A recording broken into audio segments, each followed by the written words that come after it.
America will never be destroyed from the outside. If we falter and lose our freedoms, it will be because we destroyed ourselves. Those who deny freedom to others, deserve it not for themselves. Whenever I hear anyone arguing for slavery, I feel a strong impulse to see it tried on him personally. I can see how it might be possible for a man to look down upon the earth and be an atheist, but I cannot conceive how a man could look up into the heavens and say there is no God. I am not bound to win, but I am bound to be true. I am not bound to succeed, but I am bound to live up to what light I have. You can fool some of the people all of the time, and all of the people some of the time, but you cannot fool all of the people all of the time. I have been driven many times upon my knees by the overwhelming conviction that I had nowhere else to go. My own wisdom and that of all about me seemed insufficient for that day.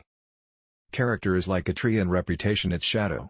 The shadow is what we think it is and the tree is the real thing. Always bear in mind that your own resolution to succeed is more important than any one thing.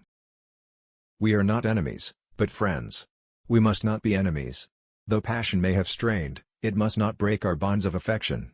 The mystic chords of memory will swell when again touched, as surely they will be, by the better angels of our nature. My father taught me to work, but not to love it. I never did like to work, and I don't deny it.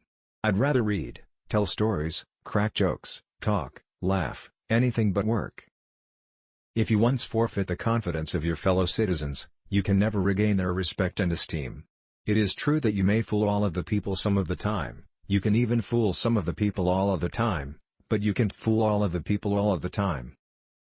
A house divided against itself cannot stand. I believe this government cannot endure, permanently half slave and half free. I do not expect the Union to be dissolved, I do not expect the house to fall, but I do expect it will cease to be divided. It will become all one thing or all the other. I am a firm believer in the people. If given the truth, they can be depended upon to meet any national crisis. The great point is to bring them the real facts, and bear. It is difficult to make a man miserable while he feels worthy of himself and claims kindred to the great God who made him. As a nation, we began by declaring that all men are created equal. We now practically read it all men are created equal, except Negroes. When the know-nothings get control, it will read all men are created equal, except Negroes, and foreigners, and Catholics. When it comes to this I should prefer emigrating to some country where they make no pretense of loving liberty, to Russia, for instance, where despotism can be taken pure, and without the